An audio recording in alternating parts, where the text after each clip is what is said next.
Paris Fashion Week has opened its doors, virtually. As travel and gathering restrictions remain in place around the world, organisers have taken the event online. So instead of lining the catwalk, A-listers are watching from home, along with the rest of the public who can now also access the usually exclusive shows. Obviously it's not the same because you have energy gathering all these people together and a shared experience. It's not the same when you're home looking at it. So it's not that it's impossible. It's a matter of innovation, creativity.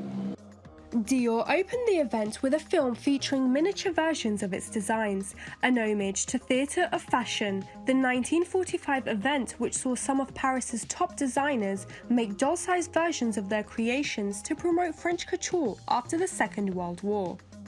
The film clocked up more than 1.5 million views on Instagram in 4 hours. I believe immediately that this idea that comes from the past could be very useful also today. Because now that it's so difficult to travel, we can send with a trunk that represents our maison around the world. So our clients in some way receive the Dior house at home, and so they can see all the collection. Paris hosts more than 300 fashion shows every year. The industry brings in around $170 billion.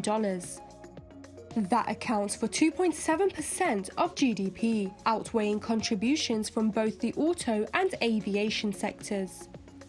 It employs 1 million people.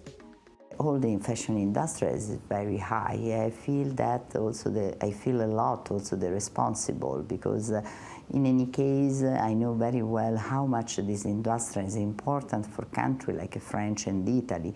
I know very well like it's important this for our supply chain, for example, for our atelier. We are a big company, we have 7,000 employees, so I think that we have to work seriously and we try to give hope for the future. The pandemic has prompted big changes within the industry, from the way they showcase their goods to the designs themselves.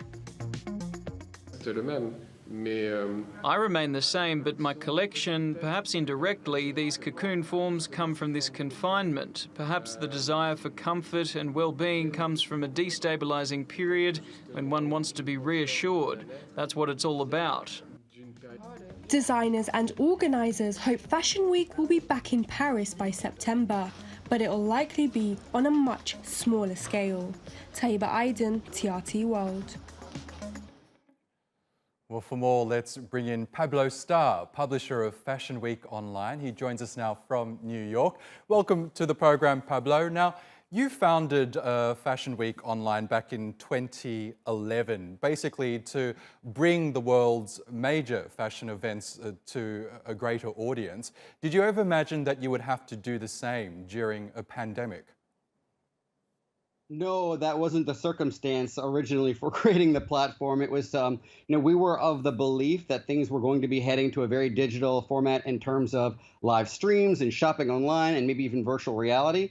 And I think those things are still happening, but this has definitely expedited things in terms of the urgency of people getting things online.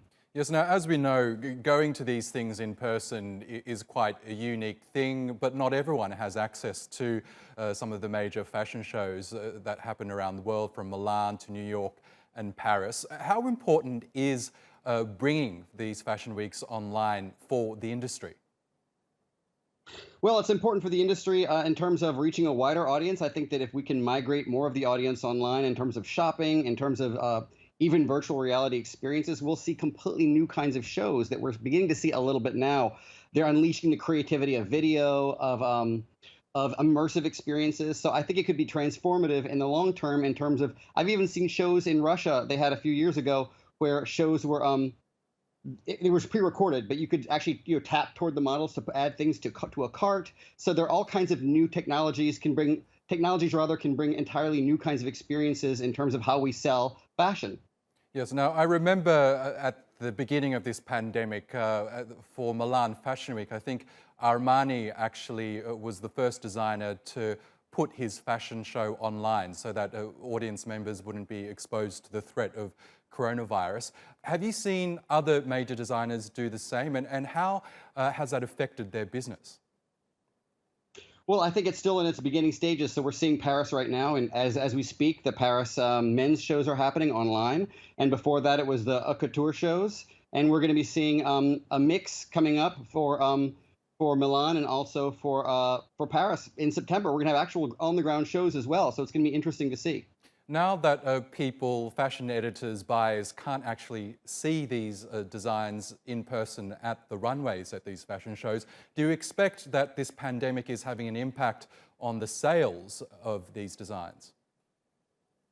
Well, I think for the foreseeable future, it's very tricky because people can't go into retail locations, brick and mortar locations to buy things. So I think one of the challenges is going to be people's ability to feel the fabric and get a sense for what the garment is really like. Some of that I've seen happening during Bridal here in New York in Zoom. So they actually had Zoom conferences for buyers, so the buyers could see there and say, hey, let me see how this fabric moves. Let me see. So they get they actually can't touch it, obviously, through Zoom, but they can get more of a sense of how the fabric flows, how thick the fabric is, how it hangs. They can have the model, turn to the left, turn to the right, exactly as you would do in a showroom presentation, which are also very popular for buyers, in addition to the runway shows. Okay, Pablo Starr, founder and publisher of Fashion Week Online. Thank you again for joining us on the program. Thank you. Have a wonderful day.